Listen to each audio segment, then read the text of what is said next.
Buenos días a todos los presentes, a los que están en Zoom, a los que están en Colombia, a los que están en Israel, a los que están en Argentina, a los que están en México.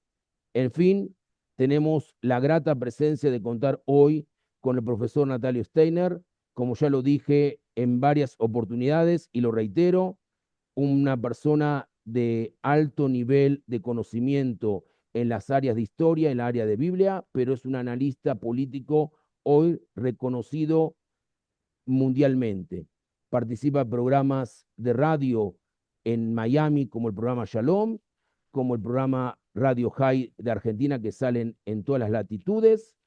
Es conferencista pretendido y procurado por grandes cadenas de radio y televisión en España, en Colombia, en fin, en Estados Unidos, todo lo que es habla latina, habla española. Eh, es director del periódico Comunidades Plus, uno de los diarios comunitarios con mayor antigüedad en América Latina, hoy en su versión digital.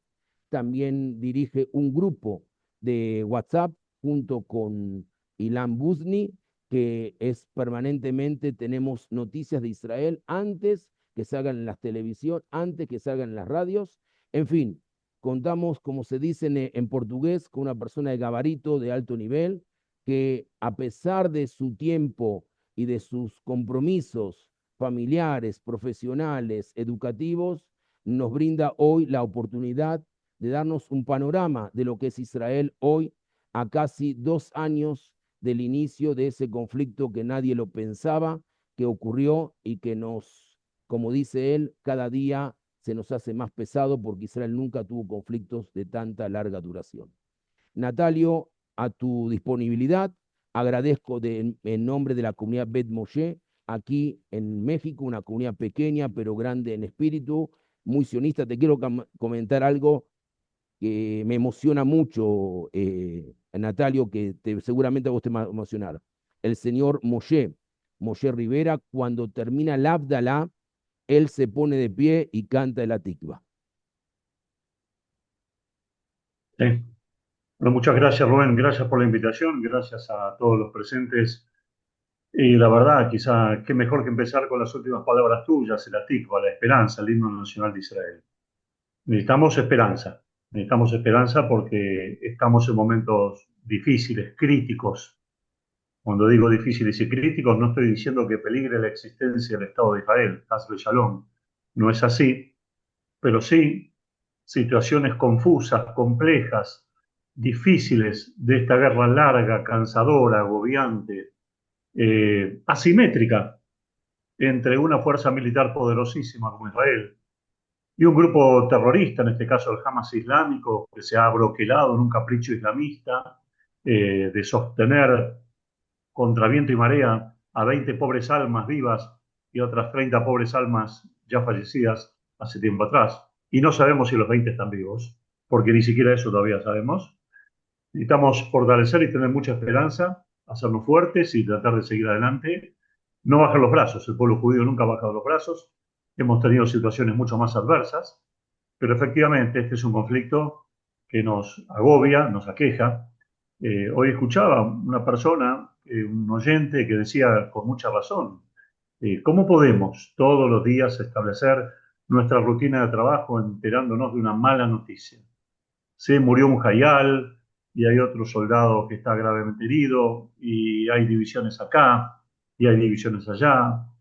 Y escuchar a la mañana a una mamá de un soldado fallecido ayer decir, estaba esperando lamentablemente los 3 golpes, los toques en la puerta, como se suele decir acá, cuando viene el servicio de psicología militar a golpear la puerta, a avisar que el hijo que está en Gaza o en otro lugar ha fallecido. La madre decía, estaba esperando, los estaba esperando, casi resignada, y tenía palabra de aliento, naturalmente, para su hijo, que iba a ser llorado por todo Israel, naturalmente, pero no nos alivia, no nos alivia, nos causa dolor. ¿Pero por qué? ¿Por qué esto es así? Porque el conflicto, más allá de lo militar, el conflicto más allá de lo político, tiene una faceta gravemente humana que ha templado desde un comienzo este tipo de situación, aún en los distintos frentes y especialmente en los de Hamas. ¿A qué me estoy refiriendo? cuando un Estado de Israel, un Estado judío, basado en los valores tradicionales del pueblo judío, más allá de la observancia de la gente, en donde se pontifica la vida por encima de cualquier otra circunstancia y cualquier otra cuestión, tiene que enfrentar a una ideología que beatifica y pontifica la muerte, como es el islamismo extremo del Hamas, estamos en problemas. Estamos en problemas porque no alcanzan los tanques de guerra, porque no alcanza la cantidad de soldados que podamos llevar, porque estamos ante un grupo resistente, feroz, que no vacila ya no solo en maltratar a los cautivos que tiene y sabemos lo pésimo que lo deben estar pasando, sino que goza sádicamente del daño que hace a la sociedad israelí, quebrando, dividiendo, socavando, erosionando, familiares contra no familiares, derecha contra izquierda, religiosos contra no religiosos. Por supuesto, no todo es culpa de Hamas. Los conflictos ya estaban latentes de antes, no cabe ninguna duda. Pero el Hamas ha venido a echar sal sobre heridas que ya estaban abiertas en la sociedad y las ha realmente agravado. Pero permítame decirles que tenemos que ver por delante algo que va más allá del Hamas y después vamos a hablar un poquito más de esta situación. ¿Qué es la situación de seguridad general de Israel? El 7 de octubre del 2023, si no descubro la pólvora, Israel ha vuelto a nacer como un Estado diferente. No va a ser nunca más lo que fue ya antes. La sociedad va a tener que cambiar en muchos aspectos cuando esta guerra termine, y va a terminar. Y va a terminar con nuestro triunfo. No tengo ninguna duda al respecto. Solo tengo dudas del precio, del valor a pagar. Pero Israel va a tener que repensarse completamente. Porque este conflicto no solamente es largo y doloroso, ha tenido un grado de afectación muy grande para el mundo judío también. No hace falta ni siquiera que dé ejemplos acerca de, por un lado, cómo ha aumentado el antisemitismo y la judofobia, que se ha disparado con el conflicto a niveles escandalosos, y por otro lado también, cómo a nivel político internacional la imagen de Israel ha quedado siniestralizada, ha quedado pisoteada de una forma que yo diría no hay precedentes. Siempre en los últimos años hablábamos del deterioro político de la imagen de Israel en el exterior, que no nos comprenden cuando luchamos contra el terror, que no nos comprenden cuando desde Israel se dice no a un Estado palestino, por lo menos en gran parte de la población, que no nos comprenden en ciertas cosas. Pero ahora lo que vemos es un aluvión de incomprensión, y no solo es un aluvión de incomprensión, sino que hay una especie, no sé cómo explicarlo, de fenómeno sociológico, que aquí hay una rotación en la escala de valores. El Estado de Israel, agredido el 7 del 10 del 2023, hoy tiene la percepción internacional de Estado agresor, genocida, victimario, misérrimo y todos los adjetivos que ustedes puedan calificar o cualificar.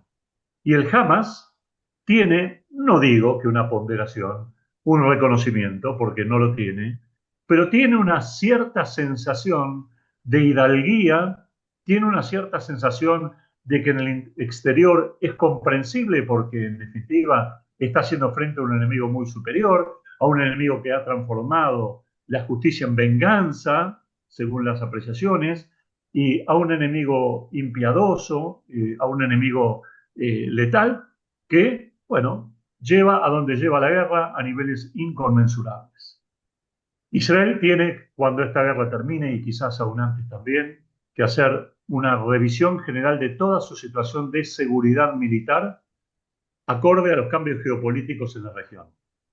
Por supuesto que Israel ha enfrentado enemigos en 7 frentes, está enfrentando ahora un enemigo salvaje en el frente que aparentemente sería el más pequeño, el que no debería haber dado tanto trabajo, pero naturalmente la presencia de cautivos ha generado un antes y un después, y ha generado una preocupación y una situación de difícil manejo que ha incomodado a la sociedad, al gobierno, a la coalición que sostiene al gobierno, y ha tensado aún más las propias tensiones internas de un gobierno israelí que asumió ya en el 2022, presentando a la sociedad situaciones críticas que había que modificar.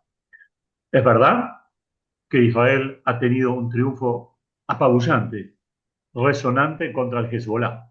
Casi impensado, podríamos llegar a decir, en función de cómo se presentaba el conflicto.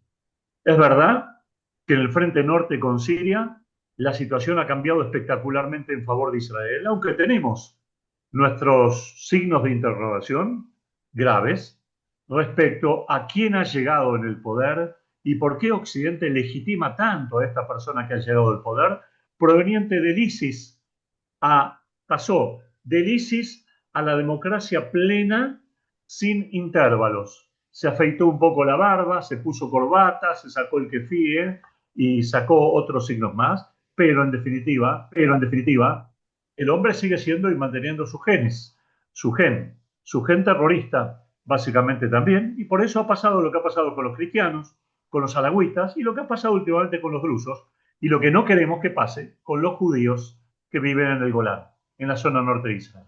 Pero felizmente Israel ha actuado muy bien, ha actuado a tiempo, ha generado una zona de cordón militar importantísimo que puede llegar a evitar ulteriores ataques de grupos terroristas extremos, sunitas, como los que están hoy en Siria. Así que el frente tendrá que estabilizarse, porque además Estados Unidos le ha prometido a Siria cambios importantes a nivel económico y social, si se hacen los cambios necesarios a nivel ideológico. Por otro lado, tenemos una frontera con Jordania, la más extensa que tiene el país, más de 200 kilómetros, pero es una frontera que nunca ha sido bien defendida, o es una frontera que no ha tenido los ritmos de seguridad que otras fronteras tienen. Irán, con N, aún antes del golpe que Irán recibiera, trató de hacer todos los esfuerzos posibles para contrabandear la mayor cantidad de armas y terroristas por esta vía, la frontera jordana, debajo del Mar Muerto, desde el Mar Muerto hasta donde está Eilat y el puerto de Aqaba en Arabia Saudita, es una zona de extrema complejidad, en donde las fuerzas militares israelíes llevan una guerra silenciosa para evitar la entrada de contrabando de armamento para grupos terroristas en Judea y Samaria que Irán quiere alentar, y en especial después de la tremenda derrota militar que ha sufrido en la guerra de los 12 días, como se llamó. Yo la llamo la batalla, no la guerra, pues una batalla, un capítulo necesario de otros capítulos que vendrán, que habrá que ver quién básicamente lo maneja. Israel ha enfrentado bien la amenaza iraní. A criterio mío no ha logrado resultados óptimos porque Donald Trump ha frenado el conflicto, porque no quería que se extienda a otros países del mundo árabe, porque no quería que Irán cierre el estrecho de Hormuz, donde pasa una cantidad importante del petróleo mundial, y esto elevaría el valor del petróleo a niveles bastante difíciles también. No quería de alguna manera que corra sangre de soldados norteamericanos en un conflicto que todavía lo ve anejo. Trump es un hombre de expresiones grandilocuentes, a veces mejores, a veces peores, pero no es un hombre de guerra. No ha llevado a Estados Unidos a la guerra. Y por lo tanto, no lo quiere hacer y ha tratado de actuar en forma preventiva, y en este caso ayudando a Israel también, obviamente golpeando el poder nuclear iraní, que ha quedado resentido, como todos sabemos, pero no ha quedado destruido. Pero igualmente no podemos menoscabar el enorme éxito que significa para Israel haber golpeado al poder nuclear iraní, haber golpeado al poder misilístico iraní, dominar los cielos de Irán. Hoy en día, si aviones israelíes quieren ir por los cielos iraníes, podrán hacerlo con muy leves problemas. Con muy leves problemas. Y Israel domina el cielo iraní. Si quiere hoy atacar de vuelta a Irán, lo podrá hacer. Lo podrá hacer con total facilidad, porque Irán no se ha reconstruido y no podrá reconstruirse en el corto plazo, ni siquiera su defensa aérea, aunque China esté interviniendo para reconstruirla a la brevedad. Ni que hablar en lo nuclear, que va a demorar bastante más, porque Israel y Estados Unidos no van a permitir, obviamente, que sea la amenaza nuclear que era hasta hace un mes y medio, básicamente atrás. Se ha dado una vuelta de hoja, no se ha terminado el conflicto, pero está bien. En ese sentido, está bien. Obviamente la sociedad israelí ha sufrido la guerra con Irán o la batalla con Irán, y también ha sido necesario frenarla porque Irán empezó a asestar algunos golpes letales con misiles, y evidentemente la defensa aérea israelí, si bien fue muy efectiva a lo largo de la guerra con diversos contendientes, también con Irán, pero en los últimos días recibimos golpes duros. El Instituto Weizmann de Ciencias quedó en gran parte dañado, la Universidad Ben Gurión quedó impactada y dañada también. No solamente hablamos de lugares civiles, como los departamentos y oficinas y obviamente edificios que hemos visto impactados, sino que hablamos de lugares estratégicos. Hay bases militares israelíes que no se ha informado fehacientemente por motivos de seguridad que han sido impactadas por Irán. Por lo tanto, Israel debe dar vuelta a ese capítulo y tratar de buscar una nueva ingeniería militar defensiva para potenciar lo que ya estuvo bien, pero que fue incompleto. La defensa aérea ante el ataque iraní, con misiles de muy pesado alcance, de muy grave dificultad, de mucho peso militar, pero habrá que hacerle frente y seguramente Israel va a encontrar soluciones. Los Houthis siguen siendo una amenaza, pero claro, están a 2.000 kilómetros de distancia. Sin embargo, cuando ellos disparan algún misil, generan una ruidosidad muy grande en Israel, porque 1 millón, 2 millones, 3 millones de habitantes tienen que bajar refugios si el misil no es interceptado antes de tiempo o no cae en un desierto en Arabia Saudita o en el mar directamente. De los últimos 65 misiles disparados por los Houthis, 20 han caído fuera de Israel sin intervención necesaria del Estado de Israel para derribarlos. Pero le causa un daño emocional, un daño en la rutina, un daño económico, al turismo, obviamente también de Israel. En cambio, los Houthis han tenido una capacidad muy grande, muy sostenida, también basada en el extremismo islamista, en poder absorber la capacidad de daño que Estados Unidos le generó, que Israel le generó. Israel atacó 12 veces ya a los puertos de los Houthis en el Yemen. Ya no hay mucho para destruir. Lo reconstruido también ha sido destruido. Y sin embargo, los Houthis, con este goteo, con este día a día, con estos 2, 3 misiles por semana, nos marca un poco la rutina. También Israel deberá estudiar la forma adecuada para neutralizar la cúpula de comando de los Houthis y también fortalecer a los sectores que se oponen a los Houthis en Yemen, que existen y que pueden llevar un peso adelante importante para neutralizar a ese régimen salvaje que se ha apoderado de unos lugares más emblemáticos del mundo y más estratégicos del mundo, como es el mar Arábigo, el estrecho que conduce al mar Arábigo y pasa el 25-30% del comercio mundial. Así que Israel también deberá enfrentar esto y demás. Dejo para el final lo que es Gaza, porque obviamente ya hablé antes del Hamas, y acá debemos dividir el tema en dos. Israel ha sido altísimamente efectivo en combatir al Hamas en Judea y Samaria, la guerra no hablada, la guerra no dialogada, y realmente Israel ha tenido logros militares fenomenales, desmoronando campos de refugiados palestinos que eran nidos de terroristas. Israel ha impuesto el control en la zona, ha abortado amenazas en ese lugar y por lo tanto la situación está bien, más allá de que obviamente conozcamos atentados de atropellamiento, que es imposible estar detrás de cada persona que se le ocurra hacer una locura cuando se levanta por la mañana, si la persona está islamizada, está extremizada o está defraudada o pase lo que pase por su cabeza.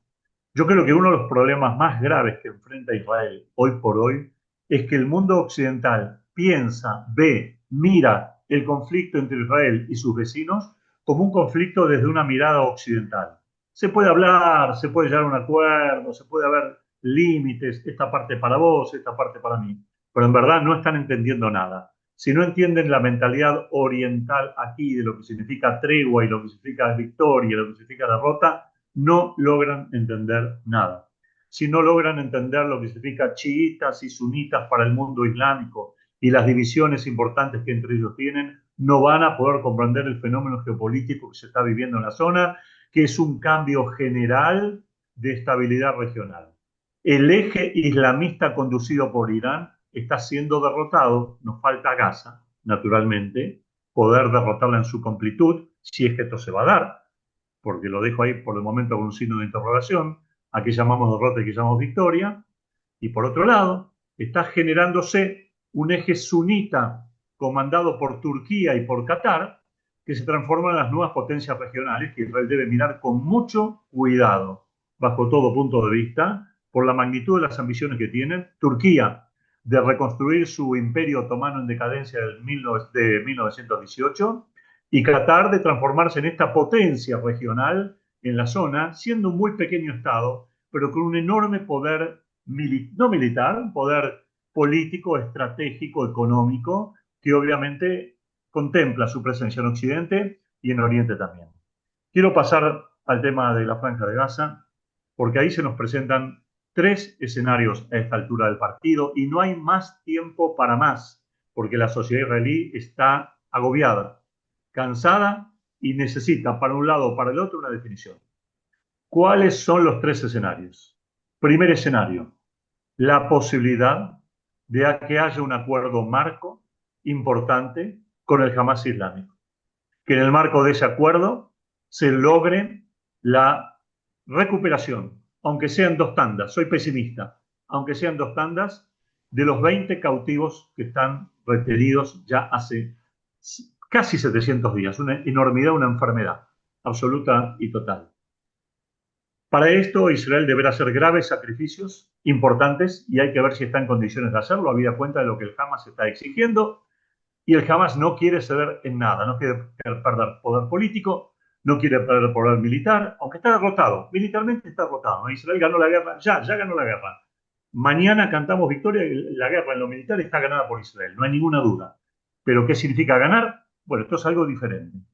Mientras el Hamas pueda resistir, mientras el Hamas pueda condicionar a Israel, mientras el Hamas pueda dictaminar a Occidente sus reacciones contra Israel, mientras el Hamas divida a la sociedad israelí, mientras el Hamas alimente el reclamo de los familiares por sus seres queridos y agudice justamente esta situación, el Hamas tendrá la sartén por el mango y podrá llevarse un triunfo político que puede ser muy grave para Israel desde todo punto de vista, para reconstruir y recomponer su poder regional, que necesita Israel hacerlo en forma urgente, pertinente e importante, cambiar toda su ecuación geopolítica en forma absoluta, de pasar de ser un país defensivo a un país ofensivo, actuar como se actúa con Hezbollah, cuando apenas alguien de Hezbollah levanta la cabeza, bajársela. Así va a tener que ser la concepción ideológica y militar y de seguridad de Israel, preventiva antes que punitiva con posterioridad, porque se ha demostrado que lo punitivo nos está dando dolores de cabeza importantes en la franja de Gaza,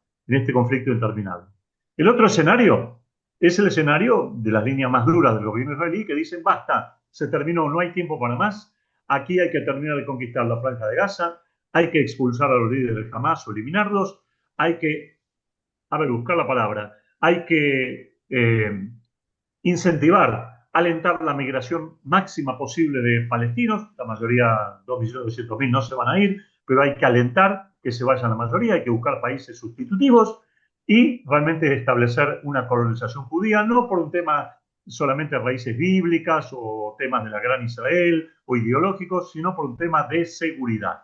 En el 2005 dejamos la Franja de Gaza, 20 años más tarde, la Franja de Gaza se transformó en un bastión terrorista al lado nuestro, que hizo lo que hizo y que todavía en parte puede llegar a ser algunas otras cuestiones, no sé si peores, pero algunas otras cuestiones también bastante delicadas bajo todo punto de vista. Y la tercera opción, que creo que es la que ya nadie quiere, es la opción que está conduciéndose ahora. Todos los días, alguna pequeña batalla, alguna gran batalla, un soldado muerto, 10 terroristas muertos, 2 túneles destruidos, un tanque de guerra averiado, y así estamos. Vamos para adelante, un paso para atrás, un paso para el costado, pero estamos empantanados, porque si bien hay logros, repito, militares, es inversamente proporcional a nivel político. A nivel político, la imagen de Israel se destruye y se deteriora constantemente, no porque Israel aplique una política de hambramiento que no la aplica, sino porque el terrorismo hace un uso cínico de la alimentación de la población palestina, no solo robando parte de los suministros, quedándoselos, vendiéndolos o transformándolos en nuevos terroristas o dándole a la población desesperada por comer o lo que fuera, sino también vendiendo las imágenes a Europa como si fuera Biafra, el Congo o cualquier otro lugar. Pocos lugares en el mundo están recibiendo la ayuda humanitaria que está recibiendo la Franja de Gaza, aún con los graves problemas existentes. Se están abriendo nuevos corredores. Israel declaró ayer un cese del fuego humanitario por horas en el día para poder alimentar o poder entrar mejor por nuevos caminos. Pero nada alcanza, nada sirve porque el Hamas busca apoderarse de los alimentos y mientras el Hamas se apodere de alimentos va a tener el poder político en la zona y además de eso no solo va a deteriorar la imagen de Israel como hambreador, por así decirlo, si es que existe el término, sino que también el Hamas, controlando básicamente la provisión de alimentos, controlan su supervivencia, su existencia y además nos llevan a una actitud tremendamente durísima, inmoral, de la cual se habla poco en el mundo o nada en el mundo y mucho se habla en Israel. Cada alimento que entra de Israel y que va a parar a las manos de un terrorista del Hamas islámico puede implicar al otro día la muerte de un soldado israelí y la destrucción de una nueva familia en Israel. Y esto es algo que debe hablarse, explicarse en el mundo bajo todo punto de vista. No es posible que para garantizar la provisión de alimentación de civiles palestinos que no tienen que ver con el Hamas o tuvieron que ver con el Hamas, o como se dice por ahí, no hay inocentes en Gaza, un tema de discusión después, no es posible que Israel tenga que pagarlo con más y más vidas de soldados de 18, 19, 20 años. Yo abro la computadora por la mañana o abro el celular muy temprano para preparar el informativo y estoy cansado, harto, angustiado de tener que llorar porque veo el rostro sonriente de un pobre muchacho soldado muerto que ya no tiene novia, que ya no tiene futuro, que ya no tiene nada por delante. No es justo, no está bien. No podemos hacerlo mucho tiempo más. Si va a haber una guerra, si va a haber una solución en ese lugar llamado Gaza, tenemos que encontrarla rápida y definitivamente, lo antes posible, pero sabiendo también que toda solución no pasa solo por el plano militar. Va a tener que pasar después por algún plano político. Y los integrantes del gobierno que no lo entiendan van a tener que comprenderlo o salir de la coalición o llamarse elecciones anticipadas o formarse otro gobierno. No podemos batallar durante años en la franja de Gaza porque ya hoy la sociedad israelí no resiste más las pérdidas, las dicotomías, los padres que lloran a sus hijos y la situación de que hay soldados de reserva que van 250 días al año, 300 a un servicio militar, mientras un gran sector de la población busca desesperadamente una ley que lo exima del servicio militar. No es correcto. No es correcto ni socialmente, no es correcto ni moralmente, y no es correcto judaicamente. No es correcto judaicamente. Así que todos estos temas necesariamente deben hacerse. Y además, Israel debe volver a recomponer la situación internacional para bajar el antisemitismo que tanto daña a nuestros hermanos y también recomponer relaciones con países occidentales y demás. Por supuesto que no todo el panorama es malo, por supuesto que se ha logrado mucho, no cabe ninguna duda, pero siempre el ser humano tiende a mirar, y yo también, la parte de la copa que está vacía y no la parte de la copa que está llena. Y por lo tanto ahora tratemos entonces de llegar a algún tipo de equilibrio para poder llevar a Israel al mejor de los caminos posibles, reconstruir esta sociedad, armonizarla, hacerla lo mejor posible, lo más vivible y tratar de garantizar la seguridad óptima, lo mejor que se pueda, en control de estar viviendo en un vecindario que debemos decirlo en voz alta. Mucho no nos quiere. No pensemos que la normalización de Arabia Saudita con Israel mañana, pasado, en 2 años o 5, es el amor sionista de Arabia Saudita por Israel. Arabia Saudita no va a ser sionista, sáquenselo de la cabeza. Todo tiene que ver con cuestiones prácticas, políticas, ideológicas y de tiempos. Fíjense, y con esto termino porque me excedí y le doy lugar a las preguntas de ustedes que deben ser más interesantes que lo que yo hable. Fíjense lo que es el Medio Oriente, porque con esto van a tener ustedes en claro una percepción básica de lo que es el Medio Oriente. Hace 10 días atrás Israel intervenía en Siria humanitariamente y el mundo no lo comprendió para ayudar a los drusos mientras el mundo callaba miserablemente y el gobierno sirio a través de sus matones y de los beduinos asesinaba a los drusos impiadosamente para islamizarlos. Y hemos visto escenas en donde los drusos pedían por favor que Israel ocupe una zona de Siria y que la transforme en parte del Estado de Israel para proteger a los drusos. Esto es algo insólito, increíble. Y además hemos bombardeado cuarteles de los sirios y parecía que se venía una situación de guerra. Desde hace algunas horas o hace 24 horas atrás hay un diálogo entre Israel y Siria, motivado por Estados Unidos. Sí, un diálogo que hace 20 años no se daba y ahora está empezando a renacer. ¿Por qué? Porque más allá de las graves diferencias existentes entre Israel y Siria, hay intereses comunes. Israel no quiere guerra con Siria, Siria no quiere guerra con Israel, Siria quiere acercarse a Occidente y sabe que eso necesita pagarse un precio muy elevado. Y el precio para llegar a Washington, para llegar a Trump, pasa por Jerusalén. Pasa hoy por Netanyahu, mañana no sé por qué. Hoy pasa por Netanyahu. Y por lo tanto Siria necesita dialogar con Israel y no va a anteponer ya el viejo reclamo de los altos del Golán, porque a nadie se le ocurre hoy por hoy en Israel ceda el Golán teniendo semejantes vecinos. Nadie en su sano juicio lo puede pensar que esto va a ser así, ni por disposición internacional y demás. Rubén, hasta aquí llegué yo. Las preguntas con gustos y trataré de Per- responder. Perfecto, Natalio. Ante todo, muchísimas gracias. Nada más para introducirte, te voy a hacer dos colocaciones. Una, eh, que no sé si lo mencionaste, creo que no lo llegaste a mencionar, que días atrás el Parlamento israelí aprobó la anexión, ya es parte del territorio de Judea y Samaria, Yehuda y Shomrón. Y la otra no es una pregunta, sino más bien una colocación. Siento que lo que está viviendo el pueblo judío hoy en Europa y en otras partes del mundo es como si fueran los viejos libelos de sangre, donde todo el objetivo era deshumanizar al pueblo judío. Y hoy con lo que se vio en España, con el vuelo de Welling y otras, podríamos estar relatando 10 horas.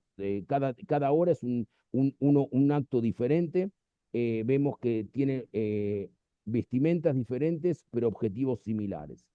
Frente a eso, y frente a lo que vimos los drusos sirios, que quieren más ser drusos israelíes que sirios, y que después no sé de cuántos años consiguieron cruzar y juntarse con sus familiares en Israel. Vemos un panorama, como dijiste, un poquito más complicado, que no es el arma del tanque ni el misil, es un arma que es la comunicación. Y creo que en el medio de comunicación Israel hasta ahora, en los últimos 50 años, no ha conseguido tener un triunfo avasallante como si lo ha tenido en el campo de lo militar. Frente a esta observación, me gustaría escuchar tu opinión y después sí, aquí Shai tiene preguntas y seguramente las que quieran hacer, aquí tengo algunas más que están en el chat que te las voy a llevar. Por favor. Empiezo por lo primero, Rubén, el tema de la proclamación de la anexión de Judea y Samaria. Por el momento se trata de un fenómeno más nominal, más declamativo que activo. De todas maneras, no hace más que fortalecer la presencia judía en Judea y Samaria. Aquí también se va a producir un cambio de paradigma importante en la sociedad israelí. Antes del 7 del 10, la sociedad israelí respecto a los territorios tenía una separación bastante, una visión bastante compleja. Algunos sectores importantes consideraban y consideran que los territorios son territorios históricos judíos nacionales, bíblicos, que no se puede renunciar y que hay que poblarlos con población judía, le gusta o no le gusta al mundo, porque hace una necesidad imperiosa de reivindicación histórica y además de seguridad. Después del 7 del 10, este campo aumentó significativamente y el campo de aquellos que pensaban que los territorios pueden ser materia de negociación disminuyó dramáticamente. ¿Por qué? Porque lo que ha pasado el 7 de 10 dejó en claro que no podemos convivir con fronteras lábiles, laxas, débiles. Israel carece de lo que en todo el mundo se llama a nivel estratégico profundidad estratégica.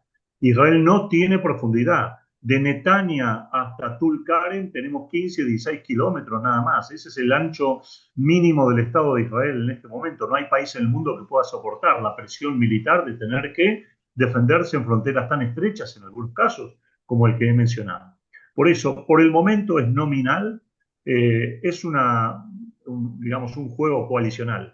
Netanyahu lo ha dado también para que Smotrich y Ben-Gvir permanezcan en la coalición, avanzado sobre ese tema, dado que la coalición tambaleaba por ese lado también, no solo por el lado jaredí, sino por el lado del sionismo religioso que va al ejército, que hace al ejército y que en esta guerra ha dejado prácticamente al 55% de sus hijos muertos en los que fueron al campo de batalla.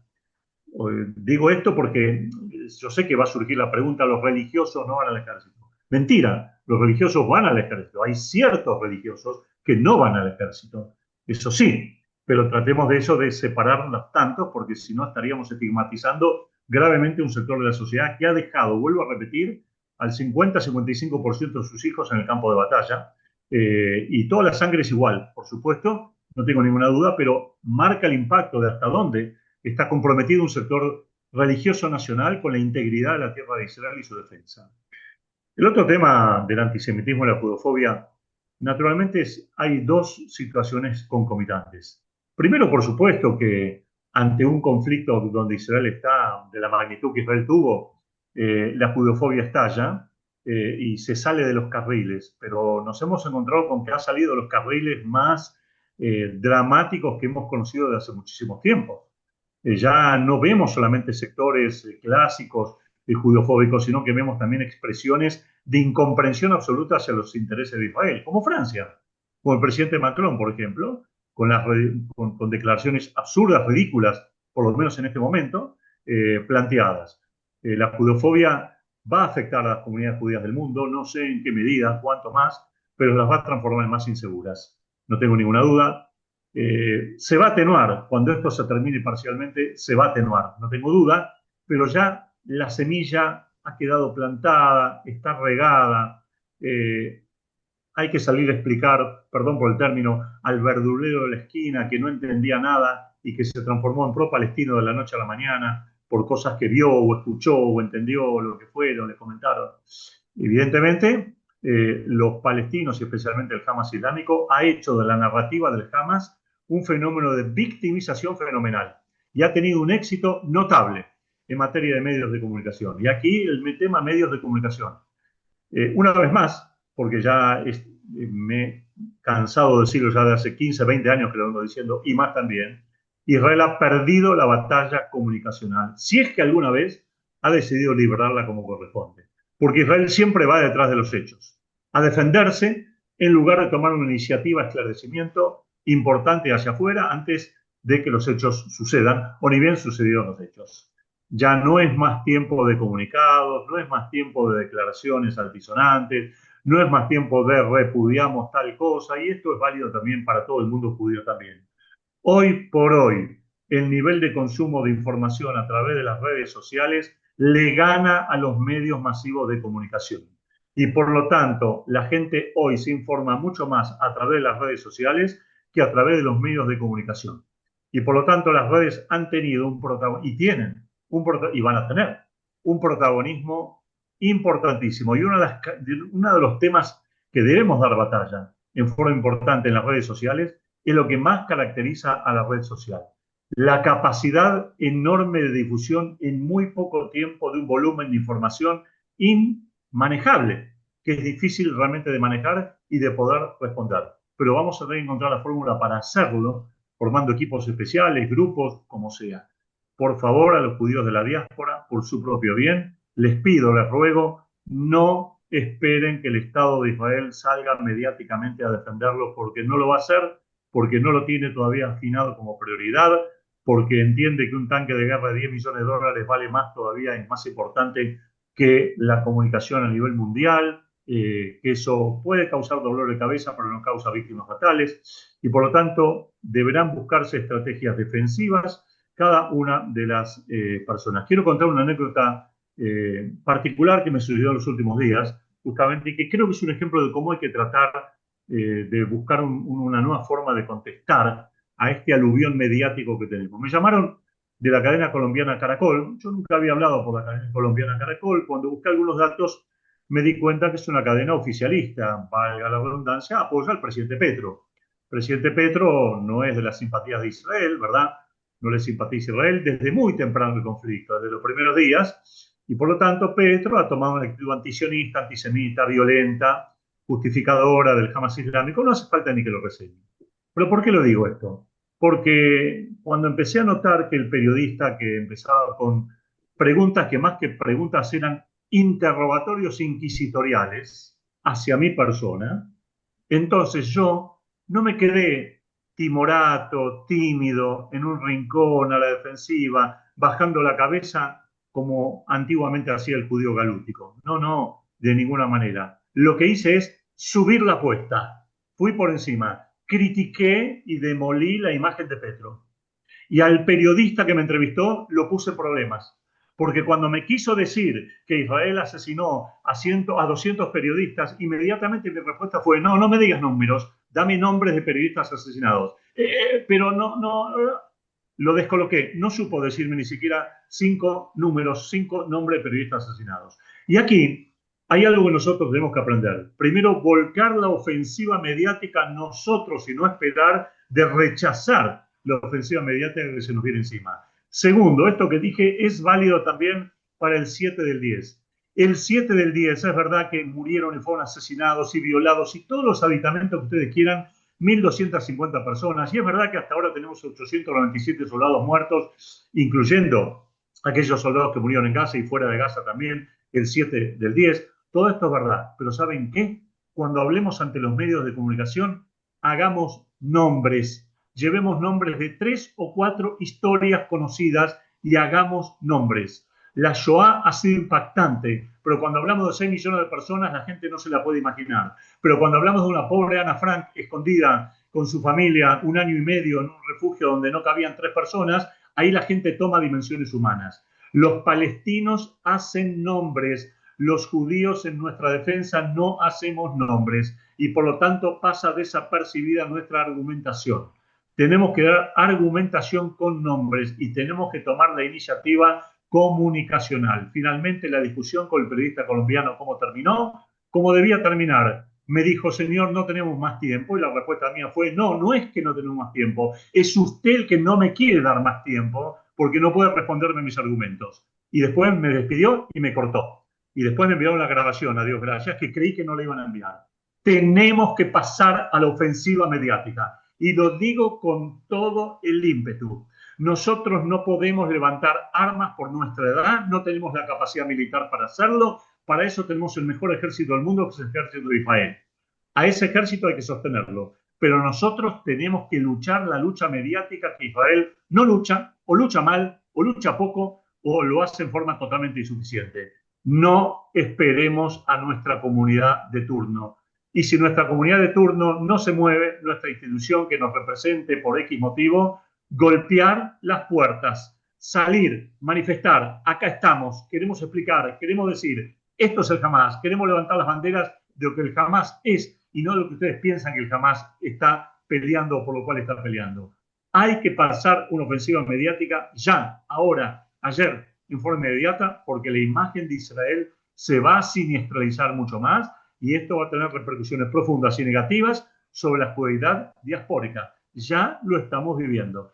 No, yo no entiendo por qué el tema de los 52 chicos de Vueling ha causado tanto asombro.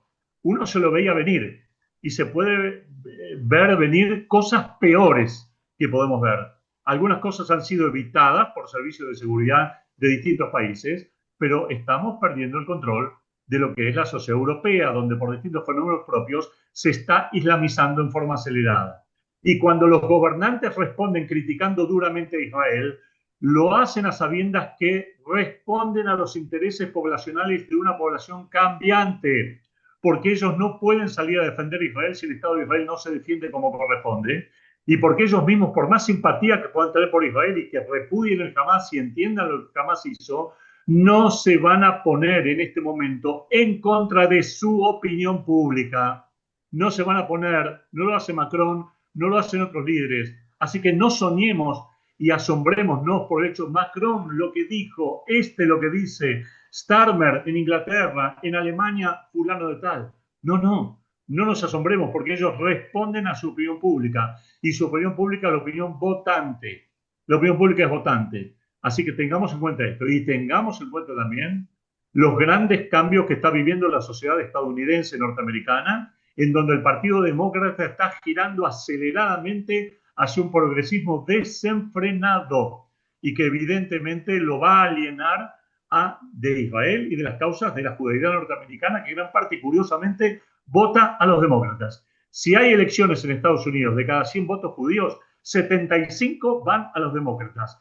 Hoy por hoy sería inentendible, porque evidentemente no tenemos nada de los demócratas. Hemos tenido solamente algún Biden vacilante que, no, si bien se ha comportado muy bien al comienzo del conflicto, después ató las manos de Israel para que no llegara a Rafía, y si hubiéramos tenido el control anterior de Rafía, esta guerra no hubiera sido tan larga, porque la provisión de armamento se hubiera cortado mucho antes.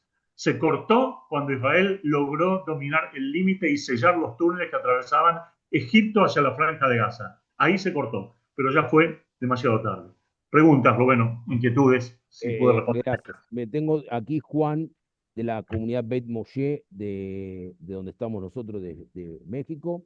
Hace dos preguntas cortitas. Primero, ¿la inteligencia israelí puede apoyar para eliminar los líderes, de los líderes terroristas, ¿no? Y la segunda, si hay alguna estrategia por parte de Israel para contrarrestar toda la propaganda antisemita. Creo que esta segunda parte ya la respondiste recién. Bueno, Israel ha dado pruebas muy claras y contundentes de tener una inteligencia fenomenal bajo todo punto de vista, que igualmente, abro paréntesis, todos queremos saber acá dónde estaba esa inteligencia antes del 7 del 10 en la Franja de Gaza, porque evidentemente nos encontramos con situaciones graves, tanto a nivel de inteligencia, a nivel político. En ambas partes tenemos situaciones graves que queremos resolver y queremos saber qué es lo que pasó. Por eso fue un paréntesis en todo esto que estamos hablando. Israel tiene una inteligencia fenomenal y la está aplicando y la ha aplicado. Se han eliminado a líderes terroristas de envergadura. El Hamas islámico hoy no tiene ningún líder de importancia. Todos los líderes centrales, todos los líderes de segundo mando, todos los líderes de batallones, de unidades de combate, en general, han sido todos eliminados. Solamente pueden quedar algunos subcomandantes de algún área, de alguna unidad. Y esto tiene que ver con un prolijo y severo trabajo de inteligencia para demoler su conducción. Que no alcanza, no alcanza. Ya lo vemos, que no alcanza. Pero hoy por hoy el Hamas no está luchando como una unidad militar, está luchando como un grupo terrorista. Golpea y se esconde, tira la piedra y esconde la mano, pone un misil, pone una bomba en un tanque y se escapa el terrorista a algún túnel que todavía quedó abierto o no descubierto. Evidentemente esos golpes los va a seguir dando, desgraciadamente, ojalá me equivoque yo, lo va a seguir dando porque no depende ya tanto de la inteligencia, sino del campo de batalla, que es un campo feroz, complicado, difícil, dado que es un campo urbanizado y además es un campo lleno de escombros y es un campo fértil para que los terroristas puedan actuar como actúan. Eso por un lado. Además, por otro lado, pensemos, la inteligencia israelí le dio a Israel información precisa en la guerra con Irán e Israel pudo eliminar a casi toda la cúpula de la Guardia Republicana. Esto es algo que no podemos minimizarlo. Antes de esta guerra hablamos de la Guardia Republicana como un fantasma, como un cuco. Ha sido en gran parte desmantelada. Hay información precisa que indica que Jamenei estaba en el blanco de la inteligencia israelí y que no se le permitió por parte de Estados Unidos tirar abajo al régimen iraní. Hay inteligencia precisa, hoy mismo se ha conocido información en ese sentido. Hezbollah, Hassan Nasrallah, que era tan gallito desafiante de Israel, terminó como terminó, con una demolición concreta tanto de él como de sus segundos mandos, y el jefe que hoy comanda el Hezbollah es un hombre cobarde, pusilánime, que no tiene ningún peso dentro del Hezbollah para llevarlo a una etapa nueva que debería teóricamente caracterizar a esa organización, pero que no tiene mando, ni poder, ni carisma esencialmente para enfrentarlo. Es decir, no me digan, inteligencia israelí es fenomenal, tanto a nivel humano, tanto a nivel tecnológico, las precisiones que se ha logrado y se logran, los ataques constantes que se hacen contra distintos objetivos puntuales, el trabajo en el campo de los hechos, es enorme.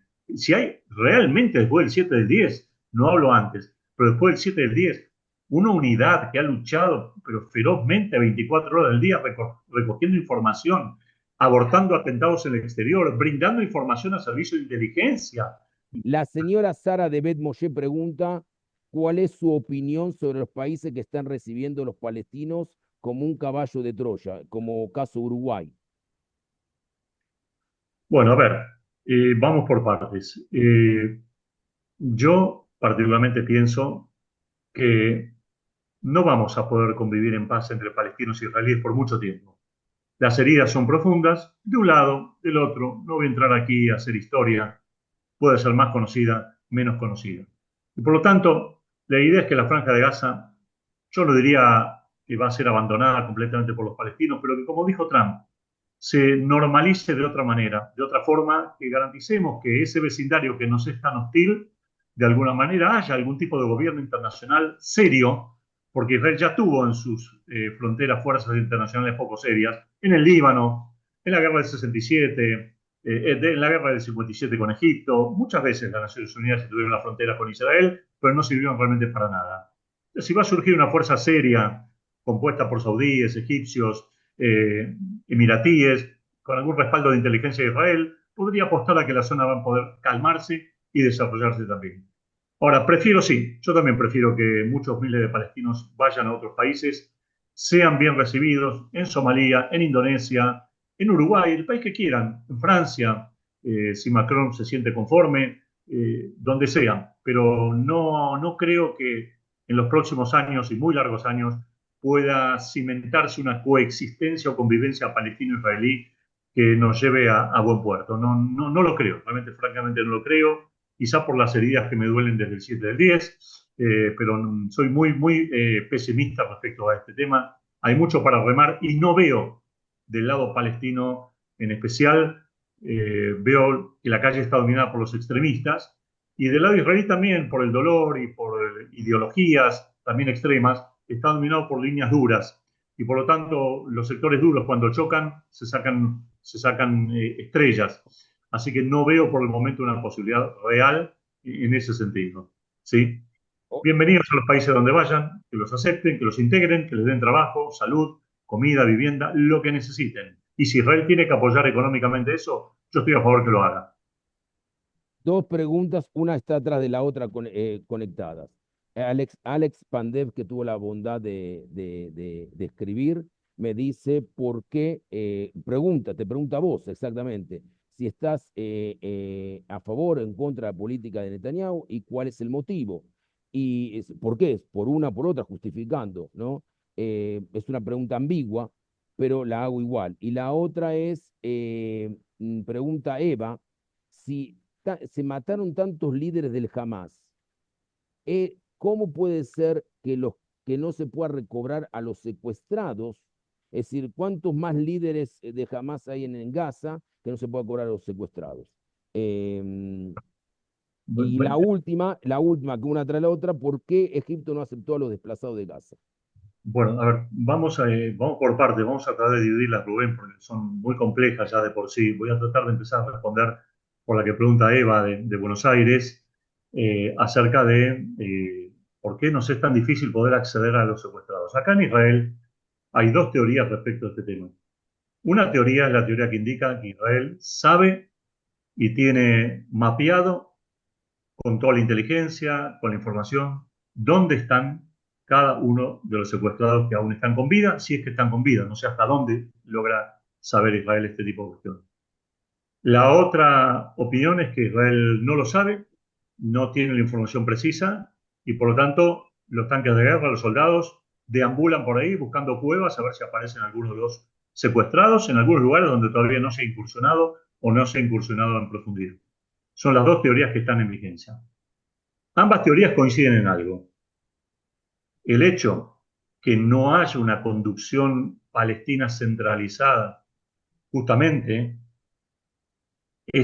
nos ha dado la pauta de que lamentablemente los hermanos Sinuar, antes de ser eliminados por Israel, dejaron las órdenes claras de que si los carceleros que tienen cautivos a los secuestrados ven, entienden o creen que soldados israelíes están cerca, que no vacilen, que tiren granadas de manos o hagan explotar el lugar donde están los secuestrados.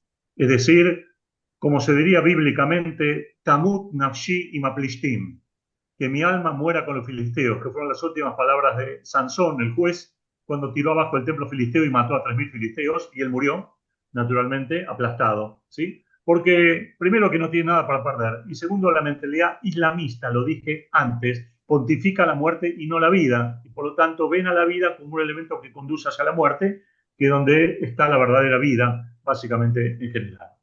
Eso con respecto al tema de los secuestrados. Si alguien está pensando mágicamente que Israel puede llevar a cabo mañana un Entebbe 1976, sáqueselo de la cabeza. No hay posibilidad alguna de un Entebbe 1976. Quizá con un golpe de suerte podamos liberar a algunos secuestrados con vida a través de alguna acción militar. Puede ser, ya ha sucedido, muy poco, pero ha sucedido.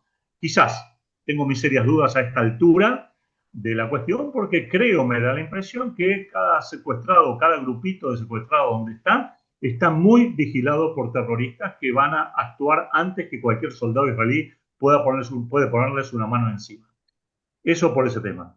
Alguien preguntó también si estoy a favor o en contra de Netanyahu. Yo quiero decir lo Alex, siguiente. Alex Pandev. Sí, yo quiero decir lo siguiente. Yo soy periodista, trato de analizar el escenario que tenemos, trato de ver lo bueno y lo malo y por lo tanto trato de desideologizarme, si es que vale el término, porque si no, no sería No, básicamente. lo que quiero comentar es que vos periodísticamente no tenés información tendenciosa, política hacia un sector o hacia otro. Te mantenés objetivo, eso es lo que estás Yo, diciendo. yo quiero que quede en claro que yo tengo mi visión política y mi aprecio por ciertos líderes. Algunos están en el gobierno, otros no lo están en el gobierno, lamentablemente.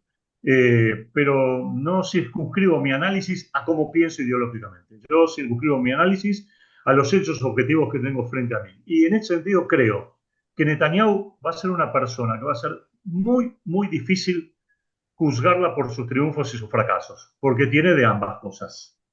Ha triunfado contra Irán, ha triunfado contra Hezbollah, ha quebrado el eje opresivo que Irán nos había tendido asfixiantemente, si es que existe la palabra, alrededor del Estado de Israel. Lo ha quebrado y eso es un mérito que no sé cuántos lo hubieran podido lograr en Israel, cuánto lo hubieran hecho, porque todos se sacan el sombrero para hablar y criticar y decir, pero no sé cuántos se hubieran atrevido. Netanyahu, después de mucho tiempo de vacilaciones, lo hizo. Pero a su vez, también tiene muchos elementos en contra. Lo que pasó hasta el 7 o antes del 7 del 10, hay responsabilidades directas del gobierno, directas, políticas, hay que estudiarlas, contemplarlas, hace falta formar una comisión investigativa seria, no manipulada políticamente, no es algo que Netanyahu quiera hacerlo, obviamente, y por otro lado también Netanyahu va a ser juzgado por dividir a la sociedad israelí, porque lamentablemente a veces tiene un discurso muy erosivo, muy desgastante y muy manipulador y la gente está cansada de ese tipo de cuestiones. Se le felicita por su heroicidad, se lo felicita por los logros tenidos, se lo felicita por la contundencia, se lo va a felicitar si logra demoler a los hutis, seguro que sí. Pero poniéndolo en la balanza, hay muchas otras cosas en contra que le juegan en contra. Y lamentablemente en muchos casos ha tenido esa habilidad para gobernar Israel de una manera que la división lo ha llevado a gobernar. Divide y reinarás. Netanyahu ha hecho del divide y reinarás una cuestión básica de su filosofía de pensamiento, algo que yo no concuerdo bajo ningún punto de vista y por lo tanto considero que cuanto más rápido Israel salga de esta guerra victorioso, porque considero que si no va a ser muy malo para Israel, cuando Israel salga de esta guerra victorioso, se llame urgentemente a elecciones nacionales y se presenten las listas que deban presentarse. Si Netanyahu nuevamente será reconocido por la sociedad israelí como premier, bienvenido y tendrá que gobernar 4 años más y habrá que darle todo el apoyo necesario. Pero la sociedad israelí está pidiendo un cambio. No sé si un cambio de ideología, pero sí un cambio en la forma que esta ideología hoy por hoy se está expresando y está gobernando el Estado de Israel.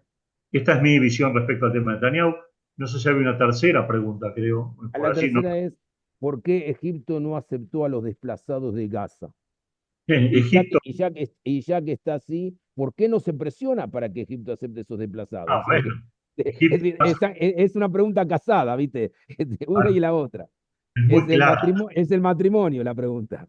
La respuesta es muy clara. La respuesta es muy clara. Yo tenía una maestra en la escuela primaria oficial cuando iba en la Argentina y tenía 6 7 años y cuando algún chico lloraba en clase, la maestra decía lágrimas de cocodrilo. Era dura la maestra y nos decía lágrimas de cocodrilo. Sí, ¿Qué seguro. significa lágrimas de cocodrilo? Cuidado si ves llorar el cocodrilo, porque el cocodrilo sigue siendo un animal muy peligroso, aunque tenga Cuando llora lágrimas. te come. Exactamente, o es un preludio a lo que puede venir. Bueno, Egipto es lágrimas de cocodrilo, es decir, Egipto sabe muy bien que si deja entrar a los palestinos de Gaza y hacerles un lugar en Egipto, que es un país muy grande, que podría albergarlos aunque sea temporalmente, va a tener serios problemas, porque los palestinos influenciados por el Hamas islámico dependen de lo que llaman la hermandad musulmana. Y la hermandad musulmana llegó al poder muy poco tiempo en Egipto después de Hosni Mubarak y fue derrocada por el actual presidente al-Sisi con el apoyo militar, porque la hermandad musulmana lo que pretende es un Egipto que quiebre las relaciones con Occidente, un Egipto islamizado, un Egipto que hoy en día no es lo que piensa gran parte de la sociedad egipcia. Hay otro sector que sí. Por eso Egipto no quiere saber nada con el Hamas y lo quiere recluido en la franja de Gaza si no se lo destruye, o por otro lado que haya otros países que abran sus puertas para hacerlo. Lo mismo es válido para Jordania, donde el 65% de la población es palestina, y teniendo en cuenta que en 1971 ya Jordania tuvo un intento de golpe de Estado por parte de los palestinos, que fue el septiembre famoso septiembre negro, y me remonto más atrás. En 1952 también hubo un intento de golpe de Estado en Jordania, contra la monarquía jordana, llevado a cabo por sectores palestinos.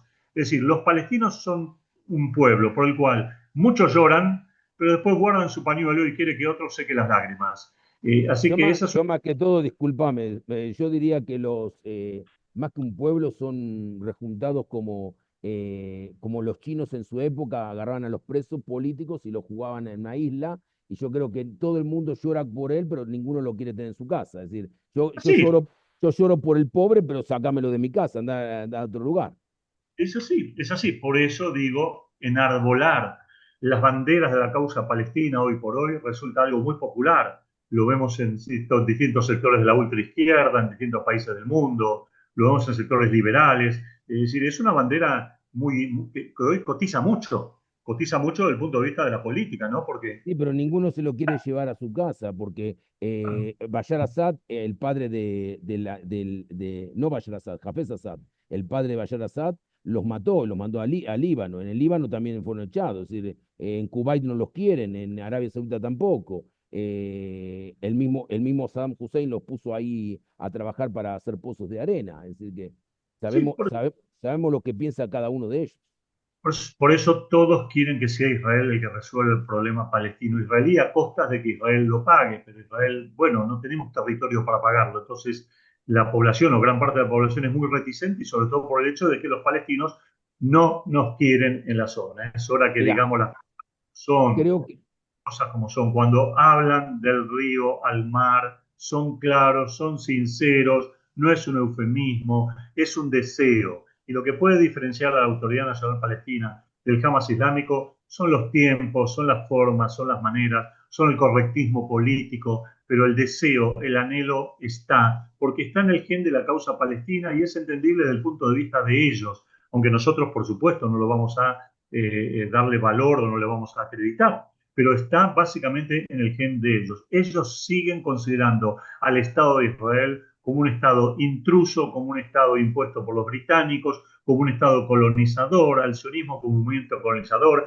niegan todo derecho y todo apego de la soberanía judía a la tierra de Israel durante tantos años, son incapaces de mostrar una arqueología palestina, de una constitución palestina, de una moneda palestina. Es un museo sin historia, el Museo de la Historia Palestina. El ese es un movimiento nacional museo palestino vacío. siglo XX, nació en el siglo XX, como nació Jordania también en el siglo XX, y no tiene los pergaminos que tiene el Estado de Israel desde el punto de vista de la continuidad judía en la tierra de Israel. Que la gente no se olvide de algo. Israel, los judíos, en el año 135 de la era común, con el emperador Adriano, perdimos la soberanía de la tierra de Israel, recuperada recién en 1948. Pero el perder la soberanía no implicó perder la presencia judía en la tierra de Israel, que fue constante y permanente, a veces más reducida, a veces más ampliada, a veces más vista, otras veces menos vista, pero fue constante y recurrente. Y esto es algo que los palestinos quieren borrar y no debemos permitirlo. Y para eso debemos enseñar en las escuelas judías, en los movimientos juveniles, en las sinagogas, en distintos ámbitos. Primero a los judíos y luego inmediatamente a los no judíos también, para tener la argumentación y el sostén necesario. Mira, Natalio, antes yo te digo, hay cientos de preguntas, la verdad, estás levantando, yo sé que estás ocupado, pero te voy a robar un poco más de tiempo. Hay dos cosas, Me agarras cansado y sí, en un mal día. escúchame bien, no, te prometo que cuando viajo de vuelta te llevo café de Costa Rica, te prometo, de mi palabra. Escúchame bien, nada más dos cositas que te quería hacer una pregunta. Aquí Eva, que me pidió, ya había hecho una pregunta, pero rápidamente me dijo, ¿cómo puede ser que los hutíes sigan atacando? ¿Cómo puedan seguir tirando misiles? Si pensamos que los hutíes, yo esto lo agrego yo, los hutíes se alimentaban por Irán, e Irán fue bastante destruida en la capacidad misilística, ¿de dónde tiene esos misiles? Y agrego ¿por qué no hay, pregunta aquí alguien de México, ¿por qué no se comienza a sacar a la gente de Gaza de alguna forma, haciendo un corredor para Jordania? Pero creo que vos ya lo respondiste. Nadie los quiere y nadie le va a abrir las puertas porque no son, la gente es loca, pero no come vidrio, como diríamos, ¿no? Esa es la segunda respuesta. Y la tercera, eso nada que ver, pero para que la tengas, Aarón, de aquí de la comunidad de México, pregunte qué podés aportar vos desde de tu posición analítica, cuál es la posición de México hoy actualmente con una presidenta de origen judío, padre y madre, en el conflicto israelí contra el terrorismo de Hamas. Bueno, a ver, vamos por partes, son muchas preguntas, vamos a tratar de responder de a una. Hay una de ellas que de alguna forma ya la respondí, es decir, de hecho que los palestinos no son muy amados ni muy queridos, ni siquiera para una solución provisoria fuera de los territorios que ellos reclaman, en este caso la Franja de Gaza y otros territorios aledaños. Eso ya creo que ha quedado respondido. La segunda es el tema de los hutis. Sí, el tema de los hutis es un tema realmente muy extraño, porque los hutis, si bien disparan contra Israel. Vuelvo a insistir sobre esto. La capacidad de daño que tienen sobre Israel hoy por hoy es mínima. Claro, cuando tenemos la muy mala suerte, pero la muy, muy mala suerte, que un misil Houthi cayó a 300 metros de la pista central del aeropuerto Ben Gurión, decenas y decenas de aviones dejaron de venir a Israel y nos causaron un daño económico y un daño político terrible, terrible, solo con un misil que explotó, que no causó víctimas, no causó heridos, solamente generó un cráter a 300 metros de la pista principal. Pero claro, ¿qué país del mundo? Imaginémonos París, si es bombardeada y recibe un cráter en el aeropuerto Orly, o si en Gran Bretaña, Heathrow, o en Washington, o cualquier aeropuerto del mundo recibe una bomba y claro, las aerolíneas van a dejar de volar quizás. Bueno, acá en Israel sí, por la amenaza misilística. Los hutis saben que, si bien están a 2.000 kilómetros de distancia, y es una distancia muy grande, muy grande, la capacidad de daño que tienen para hacer contra Israel es poca. Pero lo que nos tiene que llamar la atención de los hutis es su enorme grado, y perdonen el término, quizá alguna psicóloga o psiquiatra me pueda ayudar, el enorme grado de psicopatía que esta gente tiene. Porque, a ver, entendamos por un lado, muy bien, quieren dañar a Israel, tiran cada tanto algunos misiles y logran algún daño. Pero el precio que pagan después es infinitamente mayor. Lo pagan con la destrucción de sus puertos. 3 puertos tienen, ya fueron destruidos varias veces. Lo pagan con la destrucción de sus centrales eléctricas. Lo pagan con la destrucción de infraestructura para su población civil. Pero nada de esto les importa, no les interesa. No les interesa porque tienen una concepción mental, ideológica, de una predisposición salvaje al sacrificio que está siendo todavía aún ahora alimentada por Irán. Hace 14, 15 días atrás se descubrió un cargamento de armas gigantesco, 750 toneladas de armas iraníes de diverso calibre que iba rumbo a Yemen. Y en Yemen mismo el ejército regular yemenita, no los hutis, sino su oposición, logró decomisar con información de inteligencia de Estados Unidos ese cargamento, que también sería un cargamento muy importante. Los hutis tienen capacidad de dañar, es verdad que es cada vez menor, y por eso ahora están pergeñando una fórmula alocada. Están entrenando soldados, comandos especiales para que puedan navegar 2.000 kilómetros y atacar o Eilat o algún otro territorio cercano de Israel, sea en el Mediterráneo, sea en la zona de Eilat. ¿Lo pueden hacer? No creo que puedan llegar a salir 100 kilómetros de Yemen sin ser detectados por la inteligencia israelí, norteamericana, británica. No lo creo. Pero el solo hecho que lo insinúen, que lo piensen, que lo quieran hacer, nos demuestra el grado siniestro que esta gente tiene y el odio incubado por un Islam extremista que evidentemente no para en ningún tipo de formas. Así que evidentemente es un dolor de cabeza. Israel va a tener que ver cómo lo puede manejar de una forma u otra. No me acuerdo ahora la tercera, había tres, o respondía dos. La tercera es ¿qué observás vos o analizás vos la posición de México con respecto al conflicto israelí con el Hamas? Sabiendo que Yo, la presidenta actual es de sí, origen judío, madre y padre, ¿eh? sí, yo quiero decir dos cosas, también pueden ser válidas para México, para Colombia, para Brasil, para Venezuela, para estos países que tienen gobiernos que son una índole que aparentemente simpática, porque defienden los derechos humanos, porque se preocupan de los pobres, de los necesitados, de los discapacitados. Tiene un lenguaje hermoso en lo que tiene que ver con este tipo de cuestión, pero por otro lado sostiene un lenguaje arcaico, un lenguaje previo a la caída del muro de Berlín, un lenguaje en donde se llega al poder para quedarse, se llega al poder para denunciar siempre la complicación siniestra entre el sionismo internacional y Estados Unidos y Gran Bretaña, o puede ser algún otro país de turno también. Es un lenguaje arcaico que obviamente ya no debería estar, pero desgraciadamente está porque les sirve para retroalimentarse. No puedo hablar particularmente de México porque no estoy en el día a día de lo que pasa en México. Debería ser una preocupación de la comunidad mexicana, sin ninguna duda, pero sí quisiera hacer un comentario y no me voy a morder la lengua, lo voy a hacer muy claramente. Pobre de aquellos judíos que le dan la espalda a su propio pueblo y al Estado judío, al Estado de Israel. Pobre porque tarde o temprano, es una cuestión de tiempo, nada más que de tiempo, y la historia demuestra, lo pueden pagar muy caro, y lo van a pagar muy caro, no precisamente de parte de sus hermanos judíos que se apiadan de ellos, sino de aquellos que dicen defender, de aquellos que dicen levantar sus propias banderas. Así que realmente también, por si nos faltaba Rubén, tantos frentes acá en Israel, los judíos de la diáspora tienen el frente del judaísmo antisionista. También acá tenemos una vertiente de judaísmo antisionista que viene más por sectores jaredíes, por grupos más duros, antipáticos es Israel.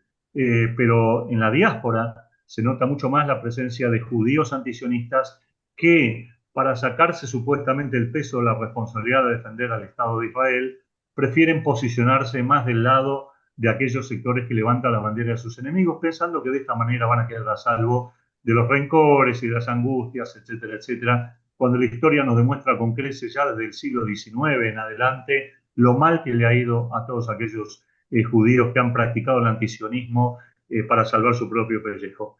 Así que la señora Sheinbaum sabrá lo que hacer, sabrá ver cómo maneja su dialéctica, tendrá que ver cómo maneja su identidad judía con su identidad mexicana y su socialismo o su marxismo, como se lo quiera llamar. Bueno, será su propio dilema. Cuando ella levante su voz contra el Estado de Israel, va a tener en mí a alguien que se va a oponer férreamente a los disparates que pueda decir. Natalio, te voy a hacer dos preguntas, con eso creo que terminamos la charla. La última pregunta es una pregunta que como vos sos especialista en Tanaj, la voy a dejar al final. La otra es una pregunta que particularmente yo ya tengo mi respuesta, y yo sé que conociéndote hace 35 años atrás, somos amigos hace 30, exactamente, estaba pensando la otra vez, desde el año 90 somos amigos, 35 años, y 35 años no es nada, es la mitad prácticamente la mitad de nuestras vidas. Aquí es una Keilah emergente, como muchas de gente que está escuchando de Colombia. Keilah emergentes son las Keilot que son mayoría gente que han decidido abrazar el judaísmo, han convertido el judaísmo por decisión y no por opresión. Y como tales aman el judaísmo, cumplen Shabbat, son Shomer Shabbat, y muchos de ellos quieren hacer Aliyah. Y la pregunta es, vos, desde tu punto de vista, más que periodista, como un educador, preguntan si es recomendable que esas personas encuentren en Israel su destino, esos Yehudim del Galut, y si llegan a tener oportunidad de hacer el servicio militar, si también lo pueden hacer. Es un consejo de más como un líder, más que como un periodista, como un educador. A ver, Es una pregunta que hace una persona. Yo tengo mi toda, respuesta. toda persona que haya decidido fielmente, firmemente, alágicamente abrazar el judaísmo y consustanciarse con el destino del pueblo de Israel es más que bienvenido. Nosotros no tenemos más que el libro de Ruth para demostrar claramente el ejemplo de Ruth la Moabita, que tantas veces se la cita, pero habría que citarla con mayor profundidad, con ese famoso, esos dos, tres famosos versículos que dicen tu pueblo es mi pueblo, donde tú vayas yo iré, donde tú duermas yo dormiré, tu Dios es mi Dios. No lo dije exactamente en el mismo orden, pero básicamente el concepto es el mismo. Hay una idea de compartir un destino en las buenas y en las malas, y por lo tanto el pueblo judío nunca le ha cerrado las puertas a aquellos que por necesidad emocional y espiritual se identifican con las lecturas y las narrativas del pueblo de Israel y del pueblo judío y del Estado de Israel en general. Así que primero que son bienvenidos acá en Israel, y segundo que si alguno de ellos quiere hacer el servicio militar, no solo quiere o no quiere, si llega a los 18 años va a ser enrolado, va a ser incorporado a menos que tome una posición muy extrema. Así que el servicio militar en Israel es una obligación nacional, no es algo que jugamos a la evasión del mismo. Jugar a la evasión del mismo es una acción mala, negativa, artera, y mucho más después del 7 del 10. Antes del 7 del 10 la sociedad israelí podría medianamente digerirlo. Después del 7 del 10 ya no lo puede digerir. Sobre todo por el hecho que no hay contradicción alguna entre estudiar Torah, vivir una vida judía religiosa y luchar por el Estado de Israel, que luchar por su familia que vive en Jerusalén, en Bnei Brak, en Or Yehuda, en Tel Aviv, en Haifa o donde sea. Así que las puertas para ese judío emergente, con una conversión reconocida por el pueblo de Israel, son más que abiertas y bienvenidas bajo todo punto de vista. Así lo veo cotidianamente. Yo me encuentro con mucha gente también que se ha convertido al judaísmo y que lleva una vida plena y está feliz y está dichoso. Es más, a veces cierta envidia porque son tan buenos de alma y son tan naturales y tienen tanta capacidad de perdón y de disculpa y no quieren levantar la voz y no quieren discutir. Que yo discuto con otros judíos que toman visiones antijudías y antisionistas y ellos, sin ser judíos inicialmente, han tomado este camino tan difícil y tan complicado, que es el legado de Abraham, de Yitzhak, de nuestros patriarcas, de Moshe y de tantos otros. Así que bienvenidos bajo todo punto de vista. Que sean realmente como Aarón, que en esta para allá lo recordamos como hombre de Oev Shalom y Rodef Shalom, aquel que amaba la paz y buscaba y perseguía realmente que haya paz. Así son básicamente y así que son naturalmente bienvenidos. Aquí en Granada particularmente tenemos una Keilah emergente que maneja el rabino Moti Maravi, que está haciendo un trabajo espectacular, como pocas veces se ha visto. Vos sabés, querido Natalio, que hay dos personas en este momento de esta Keilah. Una viaja hoy, otra ya está, fue aceptada por la Rabanut, está haciendo el proceso de Giur, y cuando se le sentó, le dijo textualmente, no voy a decir nombre por una cuestión de respeto, le dijo al Rab Moti Maravi, vine aquí para quedarme, no vine aquí para irme. Así que o me quedo o me quedo. Le dijo así al Rab Moti Maravi, que vos y yo conocemos que es una maravillosa persona y una persona que lleva el Yadut en la constante. La última pregunta, querido profesor de Tanaj. Profesor Sí. de Tanaj. Mi profesor de Tanaj, de Ariela y mío, es decir, mi amigo y profesor de Tanaj. ¿Hasta dónde el punto de vista judío con la situación actual mundial podemos ver que se cumplen profecías bíblicas? A ver, Pregunta, nosotros, te dejé la pregunta difícil para el final. sin duda que es una pregunta difícil, es una pregunta de mucho sentido de premonición también. Yo creo, no, a ver, vos sabés, Rubén, muy bien, mejor que yo, que después de que se destruyó el segundo templo y aún antes también, Pascá Anebuá, se terminó la profecía. Con Malachi, el último de los grandes profetas que aparece en el Tanaj, y no es casualidad que el Tanaj, los sabios decidieran cerrarlo ante nocivas influencias externas, se cerró y se terminó la profecía.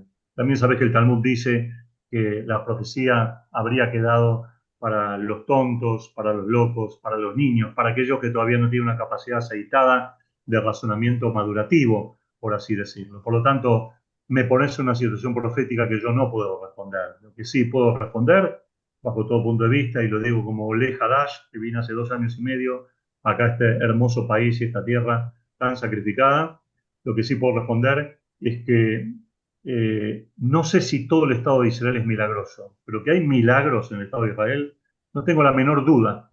Que se han cumplido algunos de los milagros bíblicos o se están cumpliendo o están en marcha, no tengo la menor duda.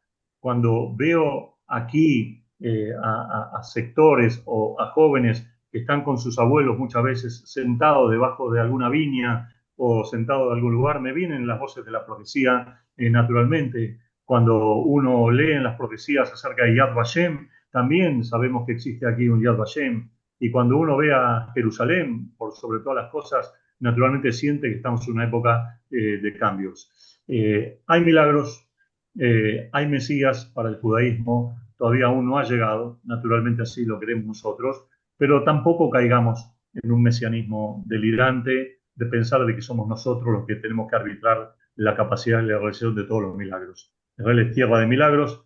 Si no existiera el Estado de Israel, realmente la humanidad sufriría de carencias profundas, morales, espirituales.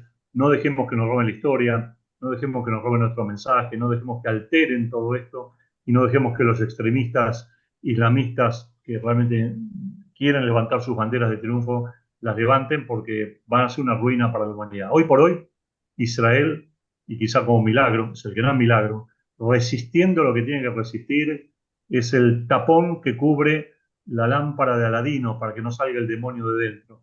Y Europa debería estar muy agradecida a lo que Israel está haciendo, realizando y luchando contra el extremismo islamista y que muchos creen que está circunscrito a la causa palestina. Y no es verdad, es mentira, es incorrecto, es una forma negativa de ver la realidad, es una forma de esconderse ante los problemas que van a estallar, si no estallaron ya en la Torre Eiffel, en Molenbeek, en algún barrio de Bélgica, en algún barrio de Ámsterdam, o en la ciudad de Malmo, en Suecia, que ya está casi completamente islamizada. Querían este tipo de personas o eran partidarios de tomar inmigrantes indiscriminadamente porque valoraban los derechos humanos en líneas generales. Está muy bien. Ahora sepan que hicieron mal el trabajo, que tenía que haberlo hecho de otra forma distinta y están pagando las consecuencias. Pero no quieran que el Estado de Israel se sume a ese pagar las consecuencias. Acá, por lo menos, no lo vamos a dejar. No queremos esa solución. Querido Natalio, antes de despedirte, quería compartir contigo dos pensamientos que vos y yo los conocemos y creo que sería muy bueno que los conozcan.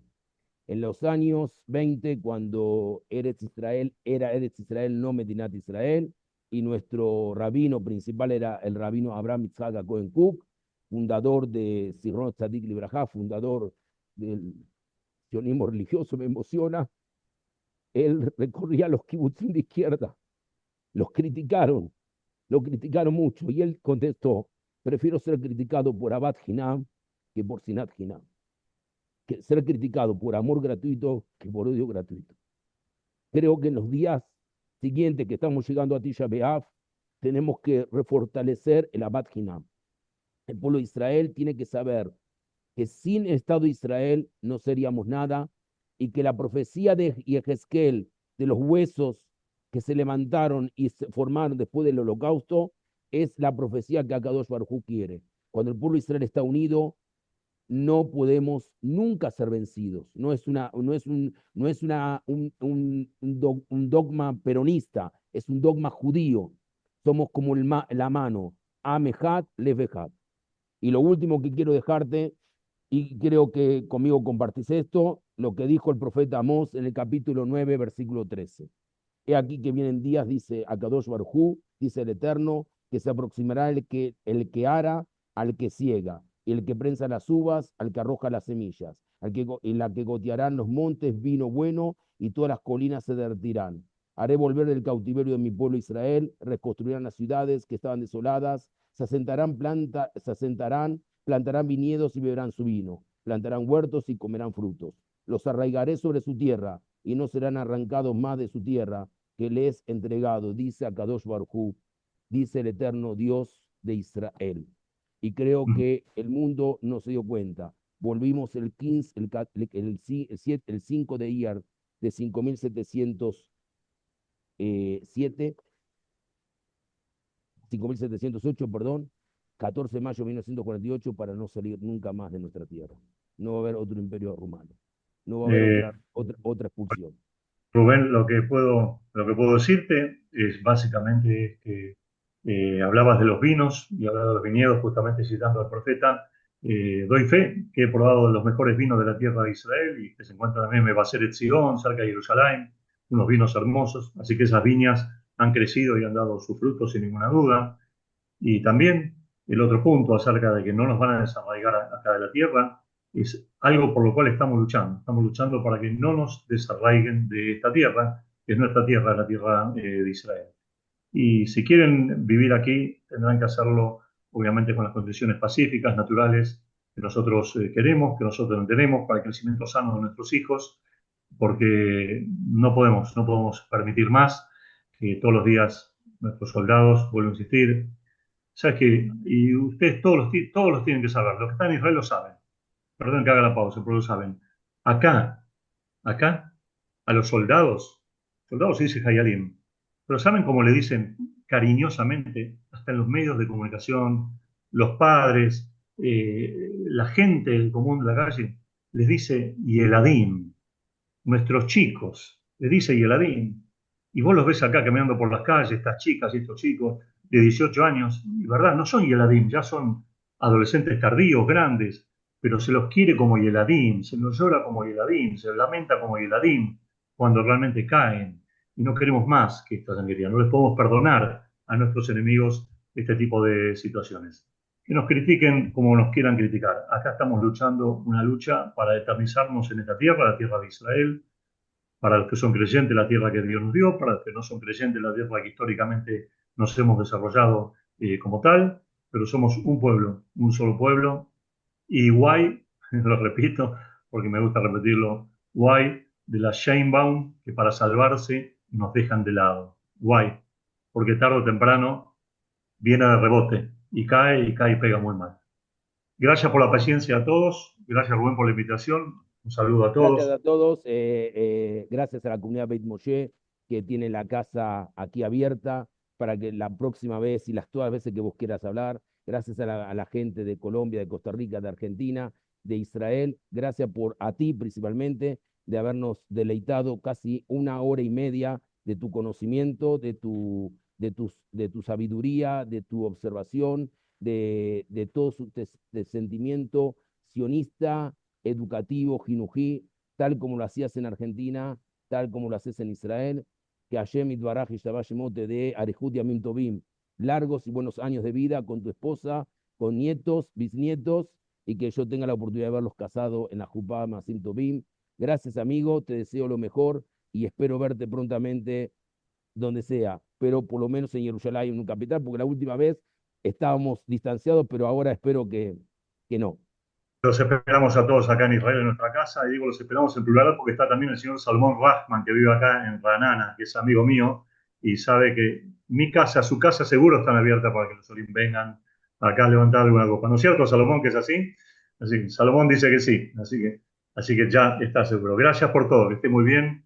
Y un ayuno cal pronto y que sea el último ayuno que se transforme en días de alegría, como expresa el Talmud, que se van a transformar en días de dolor en días de alegría. Muy pronto.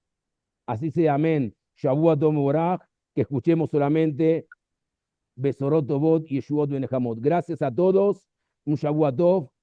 Natalio, para vos un fuerte abrazo y para todos le deseo la mejor verajot y como dijo, un Tzom Kal y que sea el último de los últimos. Gracias.